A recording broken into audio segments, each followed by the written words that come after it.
Okay. Okay, so thanks for joining us for this event.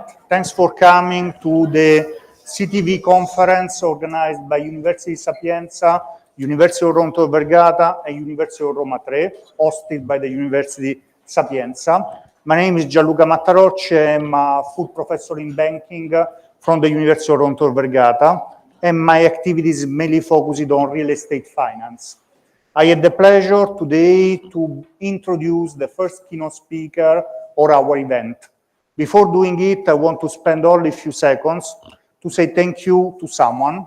First of all, I want to say thank you to Joseph Roca for creating this event. This is a unique event for having in the same room people coming from architecture, from urban planning, from real estate, and discussing about the key trends for the future. This is the 15th edition, so we had a lot of events organized by this association. Thanks, Roca, for giving us the opportunity. Thanks, Joseph, for giving us the opportunity to be here and attend this type of event. I want to thank also Mario. Mario, as we said before, organized 2 times this event. First time in 2013 in Roma Tre, and this time in Sapienza. And this time he was able to do something that is quite uncommon for Italy. So to have 3 universities from the same city organizing an event. In Italy, it's not something that happens frequently. So it's something that we can do thanks to Mario that organized this event and create the network for running the event. Let's go to my duty, to my pleasure, that is to introduce Matthew Hardy. Matthew Hardy will be the keynote speaker of our event. Only some of the information related to his experience and his activity up to now. He is a senior lecturer of architecture and urbanism at the King's Foundation. He's senior associate tutor for the Department of Continuing Education of the Oxford University. He is a visiting fellow at Kellogg College, University of Oxford. He is the co-founder and the co-editor of the Journal of Urbanism, International Research in Placemaking and Urban Sustainability. He is one of the founders of the International Network for Traditional Building, Architecture and Urbanism, and he had a lot of experience working as an architect here in Europe and in Australia. In order to introduce him, I want to share with you 3 sentences that I took from his article, the one written in 2004. So the topic of today will be 25 years of urban renaissance, what has been achieved, if anything, and everything is starting from his work published in 2004, that is the renaissance of the traditional city. I selected only 3 sentences that for me are quite relevant in order to explain why the work was interesting, why the work was really something unique at that time and still unique nowadays. The sentences are the following. Car-dependent planning is based on an assumption of all use that is clearly unsupportable in the long term. So in 2004, he was raising the issue about for how long we can still construct a city or plan a city for using only cars. And today, probably, we are not so far away to that scenario. So we improved a little bit, but probably not too much, at least in the majority of the countries that we have in Europe. Another sentence that I want to highlight is the sentence related to the walking city. Remember, we are talking about a paper written in 2004. The walking city of new traditional urbanism is not a modernist fantasy of control, but a principle which gives dignity and mobility to people, young and old, and rich and poor. This is a topic, the walking city or the 15-minute city, that we discussed a lot since the COVID pandemic. He pointed out the issue several years before, 2004. Lastly, a sentence that was not so optimistic, and so I hope that now there is something better that he can share with us. And the sentence is the following. European regions with strong industrial economies have become those with the ugliest landscape of car-dependent sprawl. So what I will ask now to Matthew is to explain us if we have done something during the last 25 years better than in the past. Let's hope so. Thanks for your time and thanks for coming here for our conference. Thank you, Gianluca. And thank you too to Orazio, Maria, Laura, Joseph, and Mario for welcoming us so beautifully this morning. And I want to talk today about what we've achieved in 25 years of the urban Renaissance. This is a subject which I've been working on recently with my colleague, Professor Susan Parham in the front row here, Stefan Soudou from University of Grenoble Alps, and Dr. Oriana Codespotti in Milano. But I want to talk today, and let's see if the slides are working. I want to just run through the outline of the lecture, which I'm doing now. I'll reflect a little on the conference theme, on what I wrote in 2004, which my colleague Gianluca has reminded us all of. What has been achieved in focusing down a bit onto the British urban Renaissance. Then we have a quick tour of 3 key sites of the British urban Renaissance, and then a conclusion. And I regret to say, Gianluca, that I'm perhaps a little less optimistic now than I was in 2004. But you'll see, we've made progress and we have not made progress, if you know what I mean. So I think the paper published in 2004 was in a fairly obscure magazine, a Swedish magazine. I'd recently graduated with my PhD. I was employed to start this organization by a very unwieldy name, and later under the patronage of His Royal Highness the Prince of Wales. In fact, we founded in Rome on, I think, 8th of January 2001, 8th of February, I think that's the type. So it's great to be back here. And I think in doing the work at INBAU, I became more interested in the future of cities and gradually became central to my work. And during that time, I founded the Journal of Urbanism with Professor Emily Tallon, now a professor of urbanism at University of Chicago, and now co-edited with Professor Susan Parham, who's in the audience.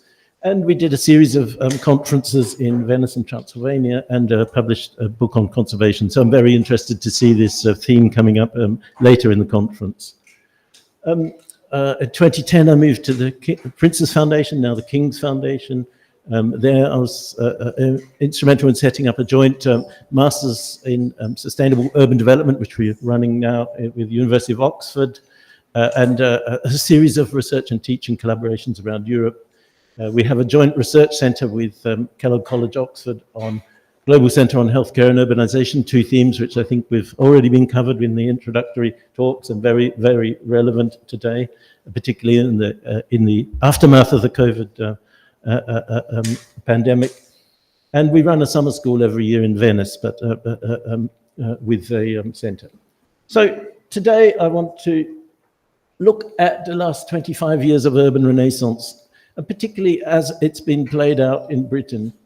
I want to critically examine, I will look at 3 sites in Britain. I want to critically examine them. I want to look at, I want to think about what's happened in this 25 years, which seems like a long time, but refer back to what people said about it at the time. I think in Britain, we've seen a rare example of policy continuity across different governments from different political parties. I've coloured them in blue for Conservatives and red for the Labour Party, the sort of centre-left and centre-right parties.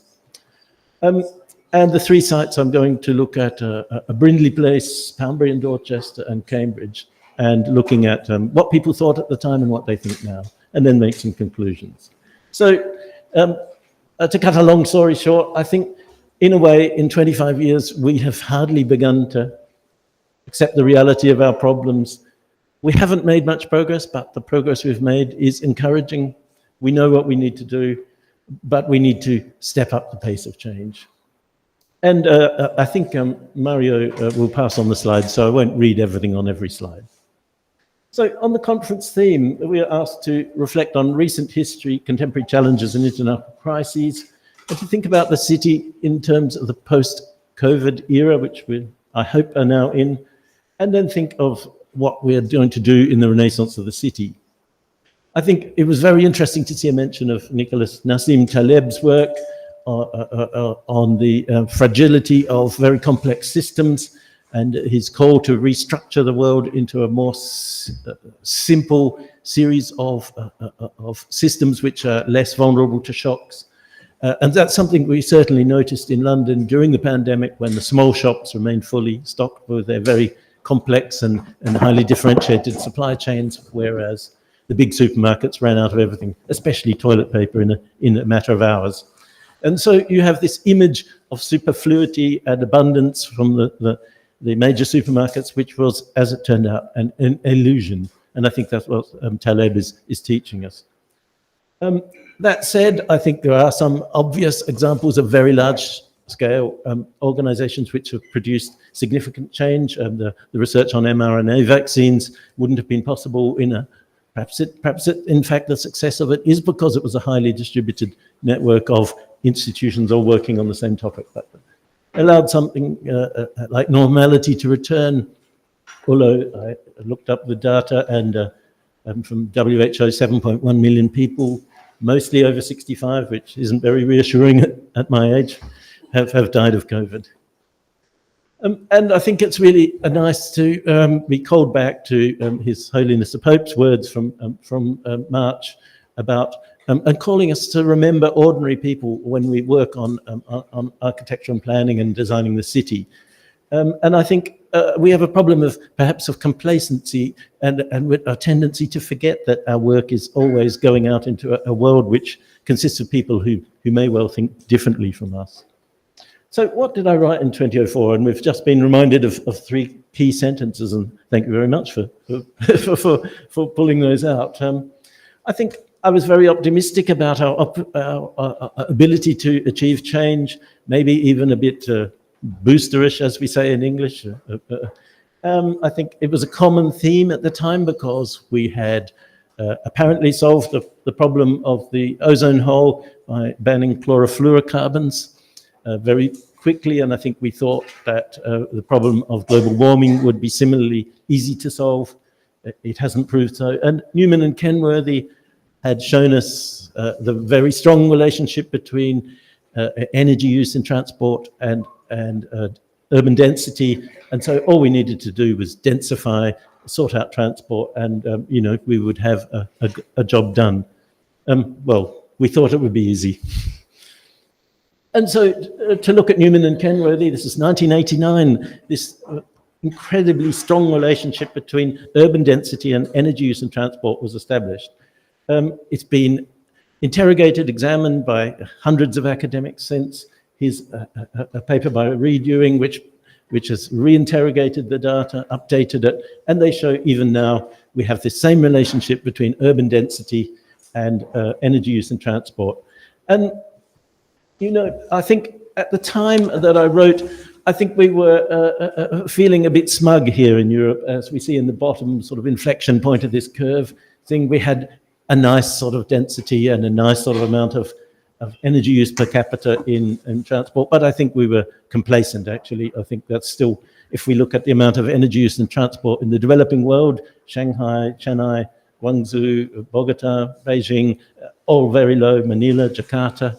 Imagine if those people all start to develop cities in the same form we have and increase their energy consumption. I think we haven't gone anywhere near far enough in Europe in changing that.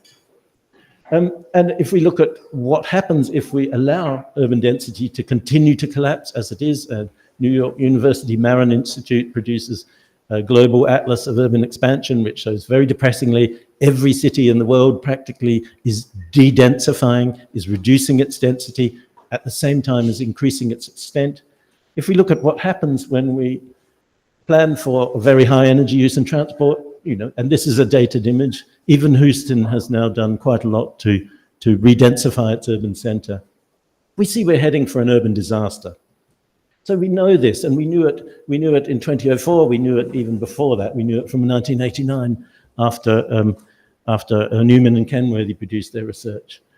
And I began by talking about the problem of urban sprawl, which I said was driven by the ubiquity of oil-based transport, also a result of disconnected Cartesian thinking, trying to break down problems, Euclidean zoning and so on. And despite the signs at the time that we had some sort of handle on solving the problem of sprawl, I think it's the predominant form of development in the developing world, in the developed world. Academics have been arguing about sprawl ever since in the 25 years.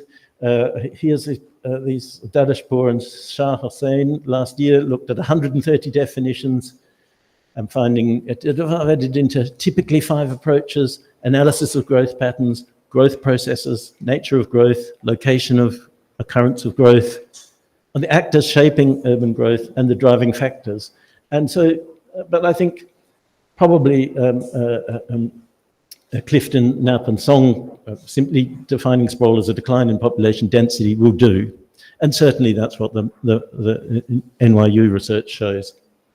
Tacheva goes more into the structure of sprawl, and I've always argued that sprawl is not just low density development, it's low density development with a particular disconnected structure, which he talks about.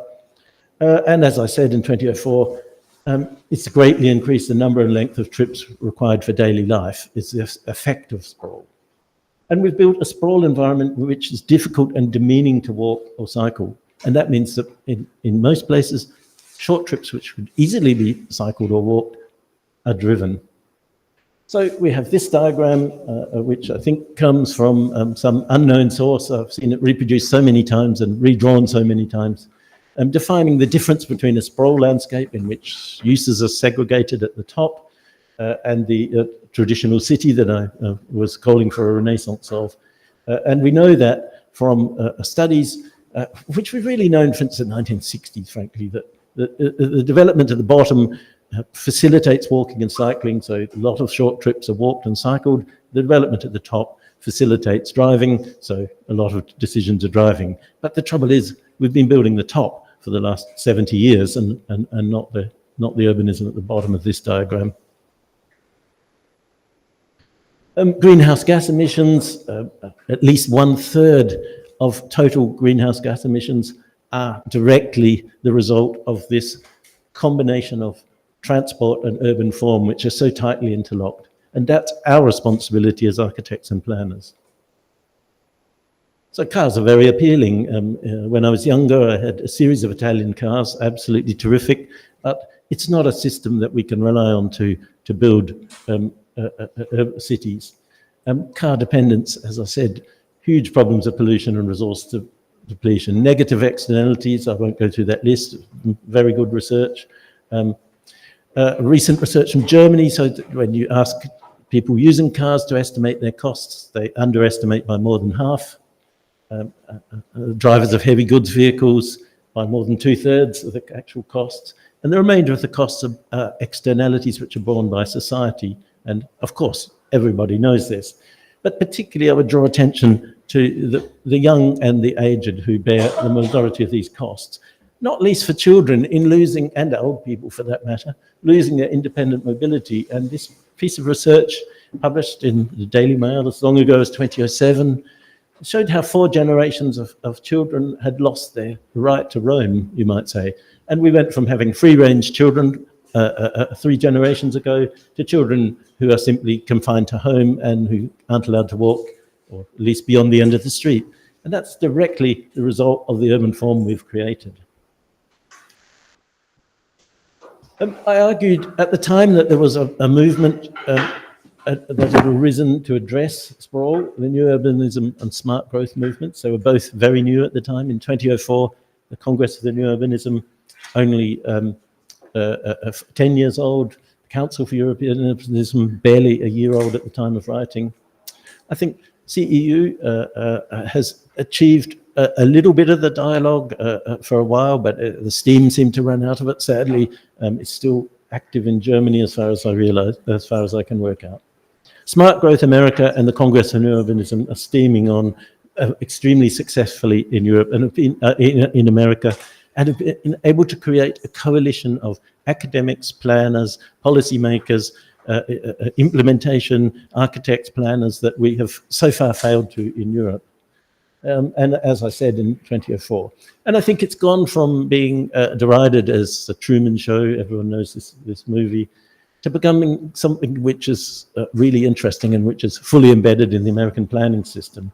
They've been very careful over a series of presidencies to avoid identification with either party, and there are now, in 2019, so even a little bit out of date, over 728 smart codes implemented in the US. And a smart code is essentially, for the architects and planners in the room, a form-based code, because most functions these days are not noxious, with the exception of heavy industry, very smelly and dirty industries. Almost anything can be mixed, and we know that mixed use reduces the need for trips. So they regulate only building volume, not functions. This is very common across the US. All of those 728 smart codes will use diagrams like this to define urban form. You can put whatever you like in each of those buildings, and so on. It uses a highly visual language, which avoids argument and debate about intentions at the planning stage, and built around the principles established by Peter Calthorpe in the 1980s about transit-oriented development as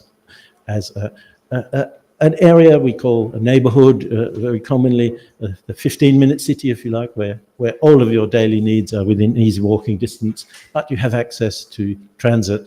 And I've seen your lovely tram system here in Rome, and the metro. Around each stop, you develop a neighborhood. All big cities work like this. But this is something new in America, and so much has been built in the last 25 years that I think they're really achieving something in a way that we are still grappling with in Europe. Of course, we have plenty of this in Europe, of walkable neighborhoods, but the problem is we're not building new ones, and we're going to need new ones because our population is still increasing. These are before and after pictures, taking very horrible kind of hostile streets and making them much more accessible for people of all ages, easier to cross. This is quite novel in a place so dominated by motor traffic as the US, but I think it's something we're barely grappling with, is transforming our enormous suburban areas in Europe. Urban centre reintegration, I think something we've been much better at here. Now very much de rigueur, I should say, or the sort of way that the US is going. And I think a really important movement of sprawl repair has come up with that, or come up from the new urbanism movement, because we know that the building industry, even in the best years, builds 1.5, 3% of new buildings. So we have a huge job, a huge amount of the world that we need to reach our 2050 carbon reduction targets already exists. So we have to retrofit it to make it more walkable, cyclable. And so we typically start with these sorts of enormous car parks and large boxes. This is a typical American example. There's a lot of literature on this under the heading grey fields into gold fields. They call the car parking space grey fields. And gradually, I'm not really sure why we need a Villa Rotonda in the middle of this, but it becomes, I think, a civic building. And as you build it out, eventually you build a town, a city, a walkable neighborhood. And this has been very successful in rejuvenating failed regional malls across the US. In fact, it's one of the really active areas for real estate investment. There have been examples of this in the UK, although it's so far not implemented, at Hatfield, north of London, a new town from the 1950s with a kind of typical car-dependent urban centre. This was a proposal by Duane Plater Zyberg, commissioned by Lord Salisbury, who is a local marquess. And these are underway all across the US now, this kind of reconstructing of the urban city to create a walkable space. There's a lot of guidance produced in the last 25 years on this very topic, and I think we would be very wise to take heed of this, because the movement had been so successful in the US. It has had some interesting offshoots in Europe. This is Val d'Europe, just outside Paris, on the end of a commuter line, also on the high-speed line, so very accessible to the centre, simply reproducing, this is by Piercarlo Bontempi, an Italian architect, reproducing European urban concepts, the building by Leon Krier, the late Leon Krier on the left, urban spaces. And I think, why has this not taken off in Europe in the same way that it took off in America? I think we simply haven't been listening to the warnings. The European Environment Agency in 2006 produced this report, Sprawl in Europe, the Ignored Challenge, and I think even then they saw that we simply weren't focusing on urban sprawl as a problem. All new development in Europe could be characterized as sprawl, pretty much. It's certainly the case in Britain, with a few exceptions that we'll see later in this. I think the use of green belts to restrict a form of urban growth boundary that we have in the UK has contained urban development, but it hasn't stopped the urban development that occurs from being sprawl. And the European Environment Agency followed this up in 2016, observing that there really was not even any monitoring in place for sprawl development. And I think it is really worryingly, and this is something that the Mellon Center, NYU, New York University research shows, is that cities continue to expand even as they shrink. And there's a lot of work on shrinking cities. So here are the two reports. I mean, how many of you read them? I'll put my hand up. Exactly, we're ignoring the evidence in front of our eyes, and this is what's so worrying in addressing this topic 25 years later. I think writing a decade after my paper, these three authors said relatively few empirical studies of sprawl. They used Corinne land cover data sets. Urbanized area increased by 18.4%, while the population density fell by 9.7%. If we look at our graph from Newman and Kenworthy, we know this is a disaster. This is an indicator on red. You know, this is a bad sign. Virtually nowhere in Europe has been able to reverse this trend of declining density.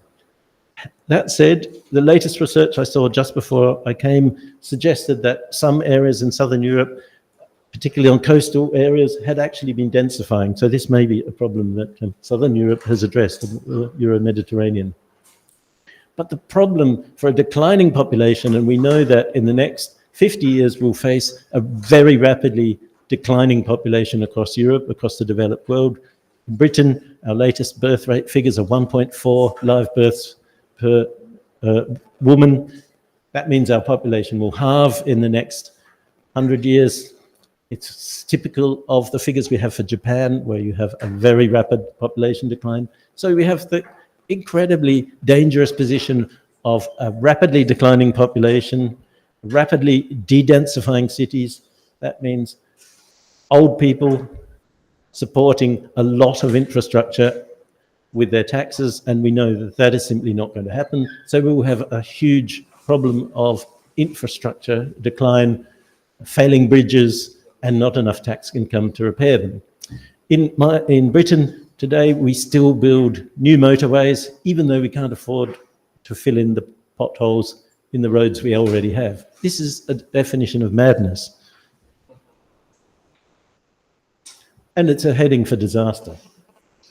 So I predicted that low-income households in urban peripheries would be the worst to suffer, and I think that's been borne out. The Gilets jaunes protests in France were protests against raising taxes on fuel, on motor car fuel. I think in Britain, the people who have been shouting at hotels in the last a few weeks are typically people from the urban periphery for whom life hasn't worked out as they hoped. You know, we have a very dangerous situation, particularly when we remember that the Sustainable Development Goals ask us to, as His Holiness did, to leave nobody behind. You know, we need to remember everybody has to come along on this journey with us. So, on a slightly more optimistic note, I'd like to look at some of the things we've achieved in Britain in the last 25 years, and I think with some more pictures too. So in talking about the British urban renaissance, there was quite a lot of writing in the first 10 years after 2000. John Punter noted that the British urban renaissance started in 1990 maybe. Certainly the term didn't appear until 1999, as we'll see. And so what was it? Initiatives to improve design quality and promote urban design in building practice. the promotion of urban living and working. You could say a return to the city, a return to the traditional city, perhaps. And I think people are already writing about this topic, but without using the term urban renaissance in the late 1990s. And they see, as I argued, that there was a continuity of policy across governments of different political stripes. However, there are some things that I think all authors agree on as characterizing the British approach. A belief in social pathology, that things go wrong in society because of the way society is structured and that they can be fixed. That the tendency to small-scale local interventions, as we'll see, instead of thinking strategically at institutional scale. A tendency to believe that you can make physical solutions to urban problems. Maybe this is a tendency of all of us architects since Le Corbusier, to imagine that we can reconstruct society as we build our buildings. I think perhaps wiser in the long run, and certainly thinking with 100 years of hindsight, probably better to design for the people we have than to imagine that we can reconstruct society as architects and planners. But they see these things as typical of the British approach to urban regeneration. So I also, and not just because in a distant sense I work for His Majesty, want to draw attention to the role of King Charles in this process as Prince of Wales. Of course, now he is the king. He is not allowed to express an opinion about anything ever again. He simply has to nod and smile and open fates and be kind to babies. This is a characteristic of the monarch. He can express no opinion. So knowing him to be a man of very strong opinions, this must be incredibly frustrating. But so during the 80s, as Prince of Wales, he was extremely active in the urban sector, and I would argue resulted in a complete regeneration of the architectural practice in Britain, for better or for worse. For all architects, I think, realised that they needed to really lift their game. And so a series of speeches, very famous speeches, a TV programme, a book, something called the Urban Villages Campaign, and a School of Architecture. The 1984 speech talked about inner city renewal and urban housing, and talking about old building street plans and traditional scales, and noting encouragingly that architects willing to do that. I heard a very interesting personal anecdote from the former city planner of the City of London, who had sat next to the Prince of Wales at a dinner, and he told him that his grandmother, the Queen Mother, used to take him out in a taxi, completely anonymous. If you drive around in a black London taxi, you are completely anonymous, to show him the city, because his parents were always away doing stuff. Her Majesty the Queen was always away. He was at home alone, and so his grandmother took charge of showing him the world. I think really interesting story. So he had a real sense of the vitality of the city, and he could see that it was under threat, I think.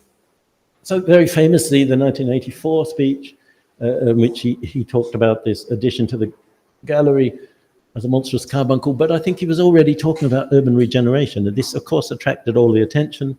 I should say he was really reporting that public opinion was very unhappy with this extension. It wasn't necessarily his own opinion. And we got this wonderful extension by Robert Venturi and Denise Scott Brown, one of the triumphs of postmodernism in London. I think it was interesting to see London as it existed in the post-war period, to see how much destruction there had been, how low quality I think some of the reconstruction was. This is the Paternoster Square scheme by Lord Holford. It produced a dismal environment. I think it's fair to say, maybe this would have looked terrific in a southern light with a lot of sunshine, but in London's grey climate, this was a very depressing place to go, and you couldn't even see the cathedral from it.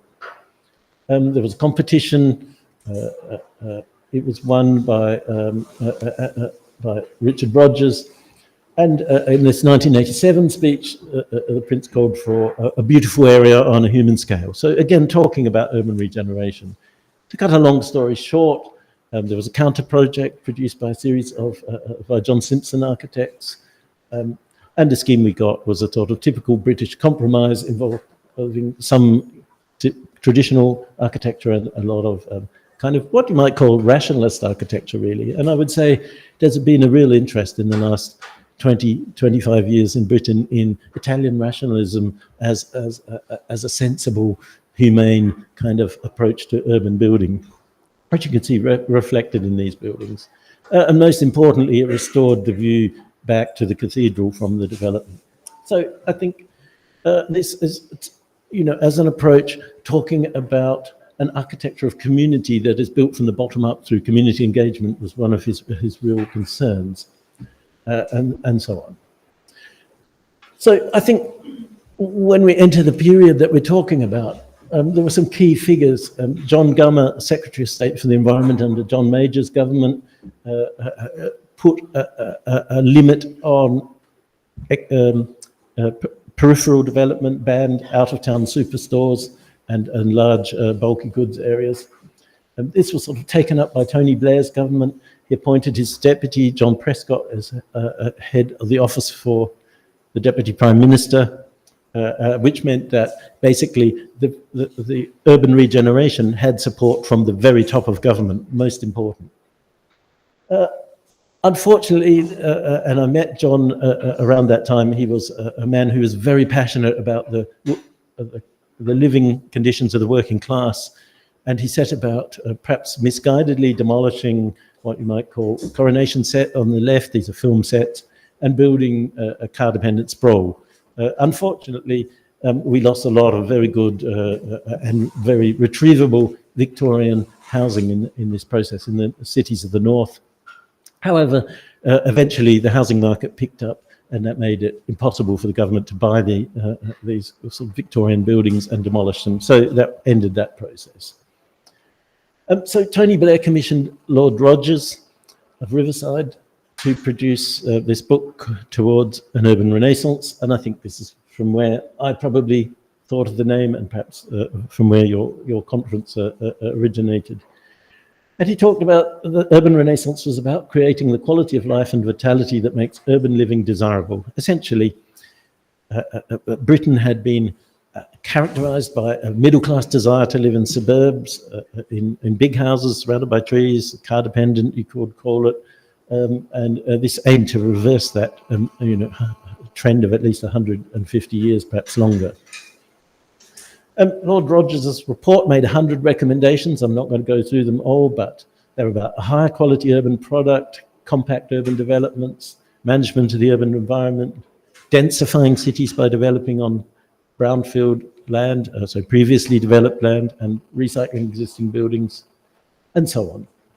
And interestingly, he said the goal of an urban renaissance needs to remain a political priority over the next 25 years. And here we are, 25 years later, so perfectly, I think, a very good time to re-examine this. Just to touch on some of the diagrams in the report, this one, again, if you attend conferences, you will see this diagram reproduced over and over again, because it sort of sums up the whole issue of the 15-minute city, if you like, the walkable neighborhood, the walkable transit-oriented development. So you can see that this was very much derived from the US Peter Calthorpe, New Urbanism, but also from what we might call principles of the European city, as Leon Krier had revisited in the 80s. And that just zooms in on that diagram to show you the sort of mixed-use urban centre. And also diagrams, I think, looking at the difference between what a diffuse urban extension, urban sprawl, and a transit-oriented development would look like. Very importantly, I think this has become absolutely central to the way that cities extensions are now planned, reproduced in many times in subsequent years. So what did people think about the urban renaissance? And we will get to the case studies very shortly. I think people saw it as attempting to re-establish neglected towns and reversing decades of neglect and decline of city centres, as attempting to turn around a process you might call counter-urbanisation, urban sprawl, if you like. which Claire Coulomb referred to in 2006. Claire Coulomb observes what you might call white flight from the cities, a flight of middle-class people from city centres to the suburbs, occurring also in Britain, which was very widely noticed phenomena in the US. An exception being young people and migrants to Britain who tended to congregate in city centres. I'm a migrant to Britain from Australia and I live in the city centre. This is kind of typical of migrants to the country. So at the same time, it received some criticisms as government-led gentrification by Loretta Lees, increasingly promoted in policy circles, and so on, a criticism, liberal desires of the new middle classes for difference and diversity, and so on. And certainly governments sought to promote reinvestment in the city, although Neil Smith points out that people may be simply trying to improve their living conditions.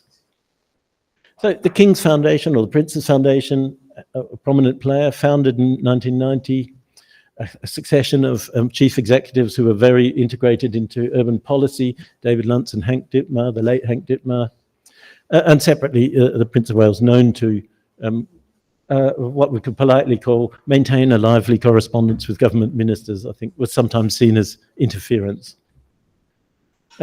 At the same time, there were some NGOs, a Commission for Architecture and the Built Environment, very important in promoting these ideas, Housing Corporation, English Partnerships, all of these are non-governmental organizations founded by the government, and the Urban Design Compendium produced in earlier, that's the second edition, 2007, distributed free to kind of teach people in instant urban design.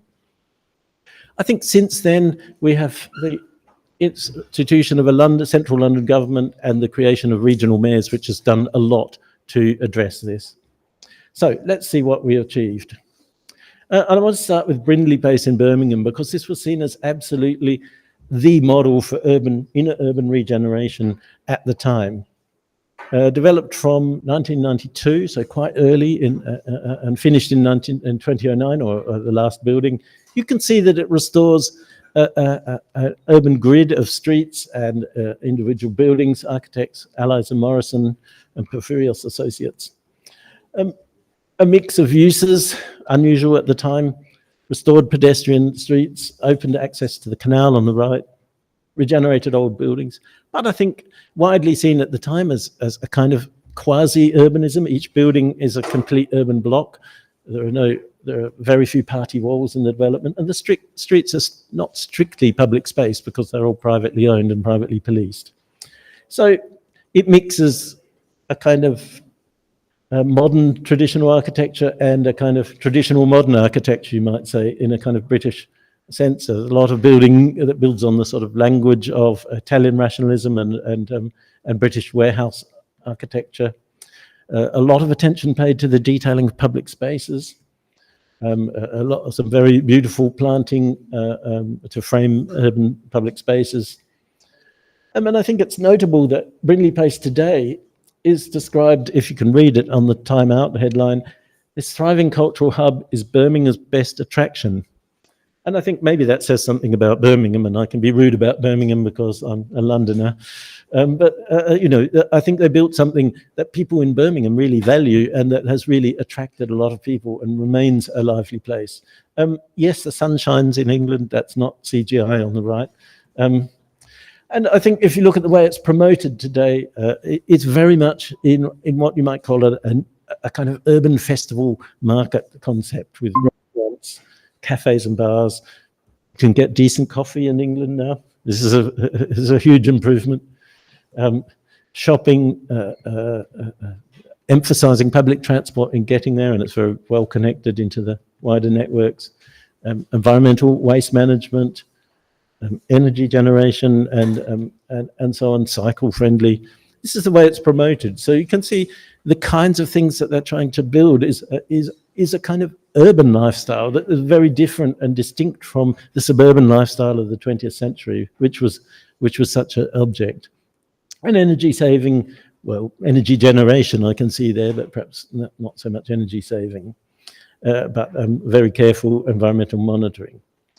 And one of the funny things about Brindley Place is it was so celebrated at the time that I could not find a single critical article. In fact, there appears to be, in a search on Scopus, only one article about Brindley Place, and it's very positive. So maybe they managed to achieve that rare thing of something that pleased everybody. Certainly, the traditional architects I know were pleased by the building by Porphyrios, and all the others were pleased by the other buildings. They thought they were a bit dull, but background buildings for an urban space.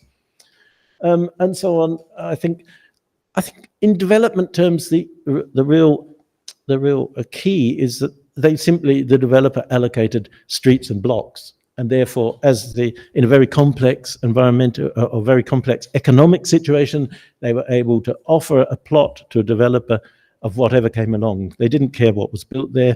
The developer currently done a much bigger development at King's Cross in London, which I won't talk about, which has very much the same approach.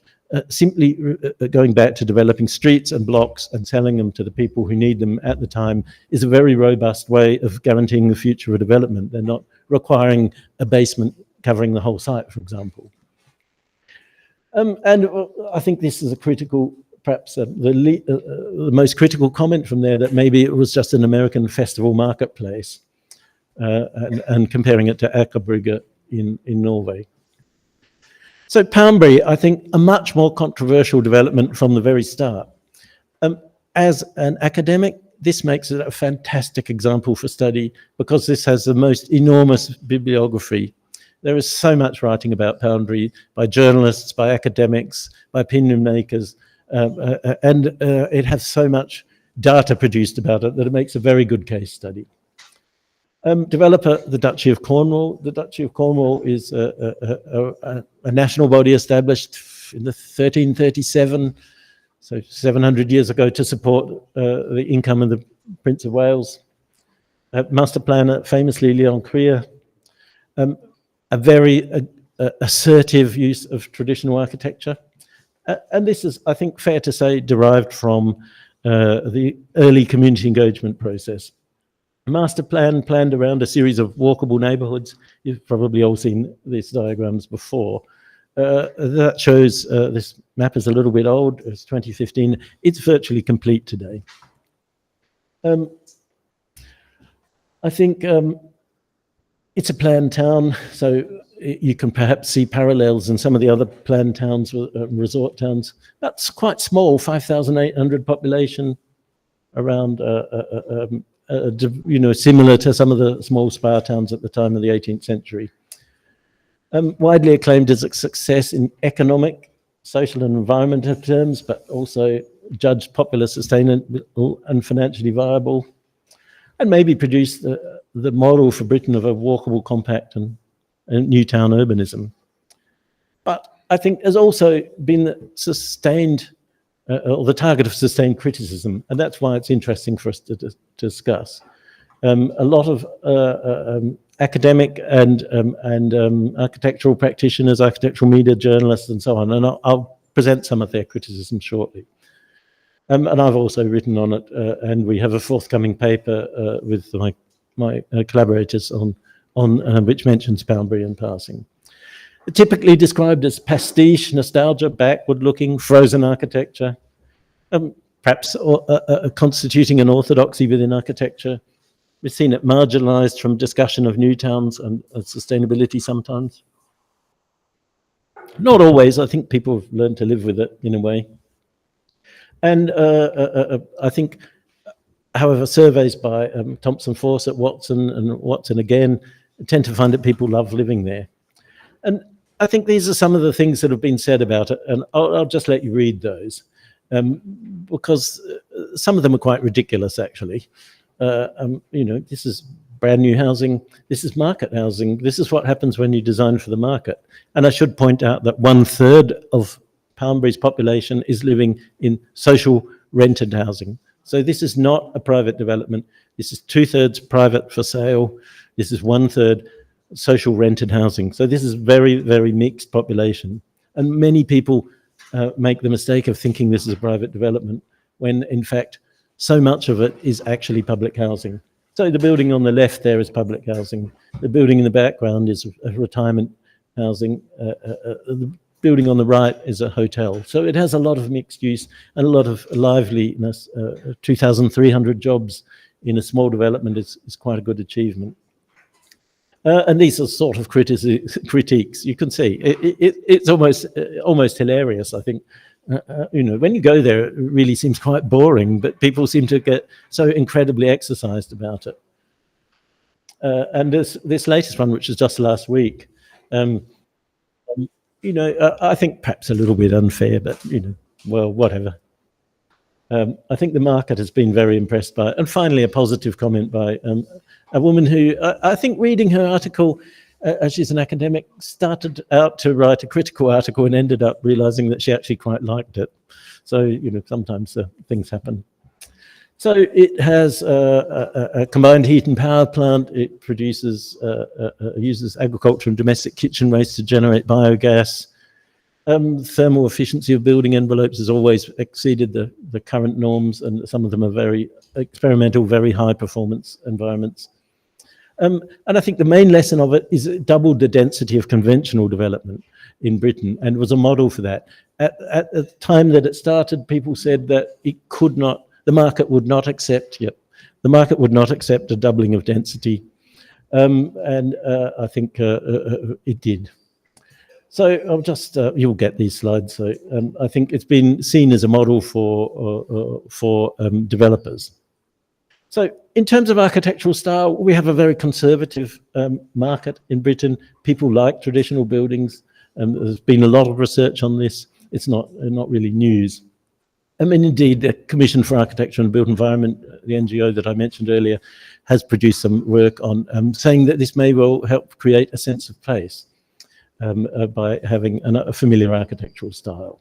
Leon Krier, of course, late Leon Krier, made a very amusing cartoon about that at the time. And I think, it's seen as, in some cases, as very positive. So we have about 9 minutes left, and I hope to get there. There's a very trenchant criticism by Centre for Cities that came out a couple of years ago. And it argues that Poundbury is just too small to have achieved this change. Even though they increase the density, even though it has this very walkable structure, it's just not big enough. And I think that's fair enough. If you look at their data, Poundbury has not achieved the transition that we need from that we know we need from Newman and Kenworthy. Still quite car dependent. This is quite typical, and I think perhaps they've been a little bit unfair in not comparing it to the rest of Dorset, which is a very rural county, very low population density, mostly retired people. 50% of residents of Dorset are retired people. Car dependency is something that it has failed to really address. So I want to close on a more optimistic note and have a look at Cambridge, because I think Cambridge has really managed to achieve something quite remarkable. And we all know Cambridge as a city of incredible academic strength, wealthy colleges, built heritage and so on. Population of 130,000, so much bigger than Poundbury. Poundbury will finish with about 6,000, adding 6,000 onto a town of 17,000, so very small. Cambridge as a centre of gravity, at 130,000 people is substantial. But this is a very special market, and this is my caution about the success of Cambridge. Much lower proportion of manual workers, very highly educated, high income sort of place. We've seen that slide, right. Oh, I'm going backwards, I beg your pardon, wrong button. So it's been doing a lot of things for a long time, it's now become a growth area. And I want to go through just some of these developments in closing to maybe end on a more positive note. So a map of Cambridge. It has done a lot with public transport using guided busway. This is very unusual in Britain to have, we have tram networks, we have railways, we have ordinary buses, but to have guided buses is something new. Those are the two in red. There's now a very long extension of the guided busway planned to the southeast. But what's really remarkable, and I think where the strength of Cambridge's achievements come from, is this incredible cycle network.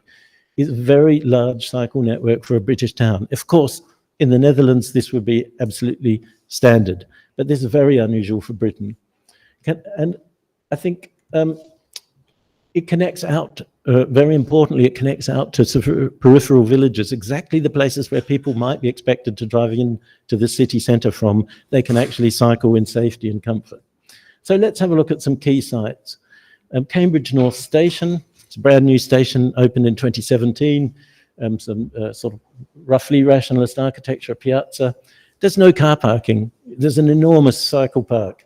There's an enormous area off to the left, which is secure cycle parking. There are cycle routes heading off in all directions from the station. This is a completely new way approach to planning.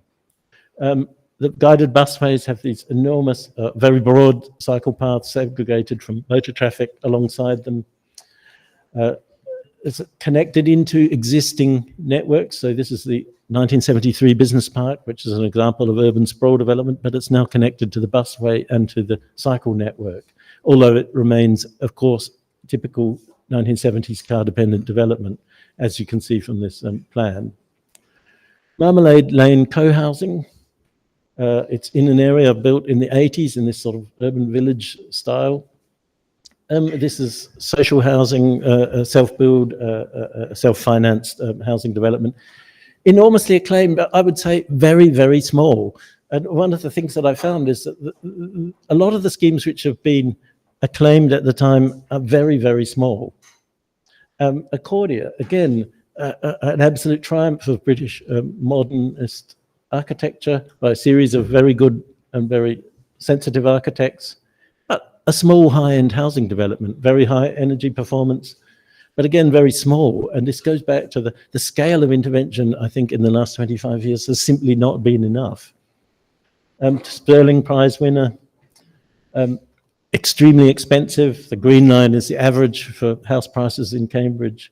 The yellow squares are prices in Accordia. So this is very high-end housing. And this is the difficulty of engaging with the housing market and achieving these sorts of things. Where does the answer lie? I think they've been intelligent in reconnecting some of their peripheral areas into the centre, linked to central Cambridge by segregated cycleways, not just lanes on the side of main roads. But again, a very high security environment, not necessarily very friendly for walking around. It has a new station under construction on the main line to London. Guided busway comes into it. There are cycle paths everywhere. But again, this is retrofitting sprawl. So I think a very important thing that we need to do more of in the future. And lastly, in Cambridge, the Eddington Urban Extension. This is very large and very high density. It will be about another 6,000 dwellings, so probably 8,000, 9,000 people in total. It's large scale, and I think it's comparatively dense. And I think, so at the end of the 25 years, we're finally maybe just starting to build something like the density we need to achieve the kind of sustainable transition to sustainable walking and cycling and public transport that we need. It has quite a lively centre. This is taken on a recent Saturday morning. There are a lot of people hanging around. There's a cafe, you can get a decent coffee there. You can see a lot of people, ordinary people, not cyclists, people on bikes, people walking, a little market going on, and a kind of boring rationalist background architecture. And yet there are problems. The food system dominated by a single supplier. I think a giant car park underneath it, perhaps unnecessary given how much cycling, and a lot of the areas are very quiet. But then, we're judging a baby. This is a new development. Some of it is student housing for some of the colleges. There's a lot of attention to ecology and sustainable urban drainage system, and so on. And even, I think, with a nod to the future, xeriscaping, because of the understanding that global warming will mean that East Anglia becomes really a very hot and dry place, at least in the summer. And you can see, as I said, the influence of Italian rationalism in some of the architecture, I think. So the real transition in Cambridge is this incredible increase, nearly finished, incredible increase in cycling. From 2012, gone from 21% of all trips cycled to 2023, 32% of all trips cycled. And this is a real sustainable transition. I think cycling in Cambridge is normal. It's segregated from motor traffic. It has a very good infrastructure going absolutely everywhere. You know, you can have a really nice time just cycling to work, looking at some landscape. In fact, the condition of the roads is terrible, so it's actually really nice to be on a segregated cycle track when you're on your way to work. And I think people sometimes talk about the need for a cycling culture, but frankly, I would say it's the infrastructure. Cycling is the obvious and easiest way to get around. You have a dense medieval centre, as we have all across Europe. You can't really drive into it efficiently.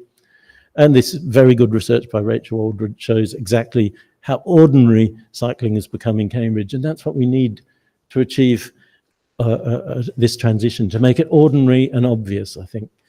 And even the guided busway has had a huge effect on active travel, although people were not actually using it as much as a busway, but using it certainly to cycle. So I think last thing I want to say is that we're still in a post-COVID time.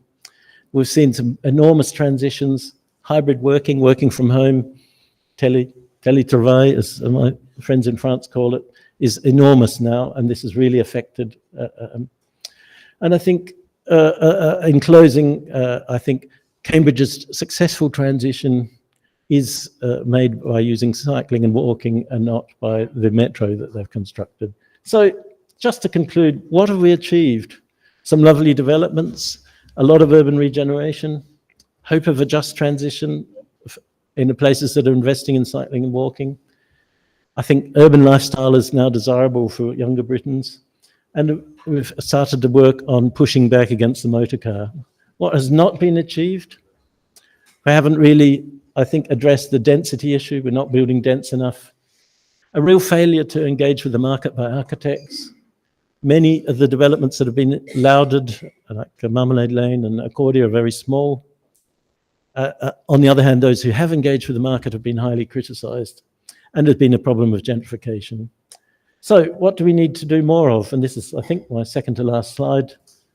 Investment in walking and cycling. Most journeys are short. This is the fundamental thing when we think about mobility, accessibility, and the future. Most journeys are very short, so they can be walked and cycled if the infrastructure is there to allow them. We need to retrofit housing for energy performance and health. We need to challenge the view from the windshield, as it's called, motonormativity, as Peter Walker has coined. We need to create a world that learns from and harmonizes with nature. And I think because basically we're in a mess otherwise. Here's the global warming, here's the sea level rise. We know what we need to do. Thank you, ladies and gentlemen.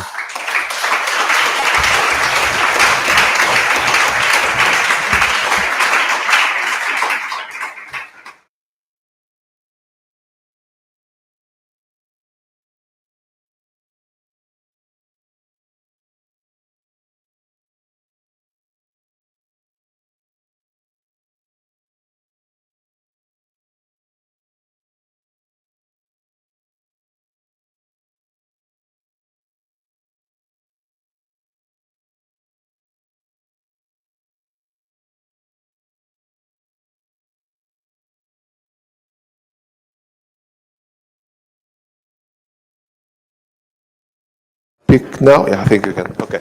So thank you for your presentation. It was quite good. The only point I would point here is I didn't see character and legacy and very highlighted. Perhaps I missed something on your presentation, and it's not a critique per se. But one thing that I think we missed in the British urban renaissance is, and I'll give 3 examples quickly in Manchester: Hulme, Crescent, Spinningfields, and Ancoats. 3 epochs of urban renaissance that gave 3 different flavors, and yet character was lost in 3 of them because of many things, architecture involved, like London vernacular and so on. So what do you think is the value of, local character, etc.?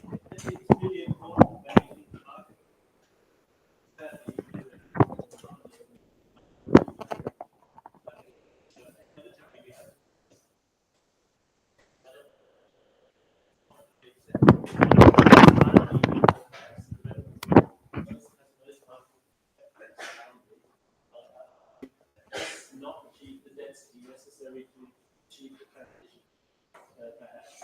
And I think there's been, reaction to the architecture of the 1990s, 2010s, characterized by so-called icon era, very highly colored buildings with patches of different materials. The reaction to that has been to create a very, a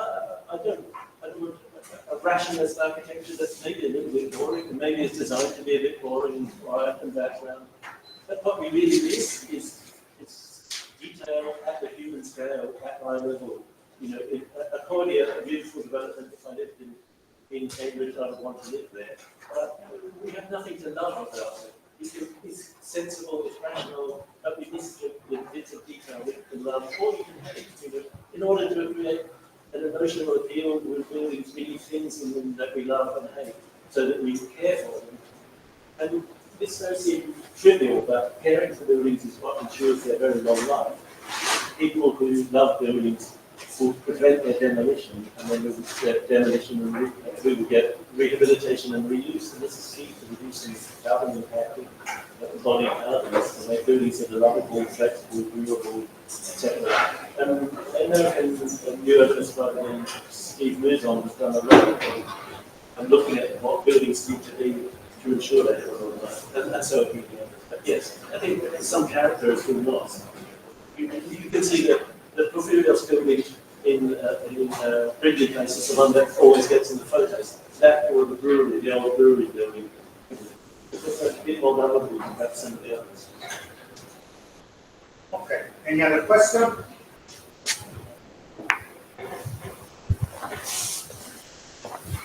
So we can Thank you, everyone, and thank you for the question.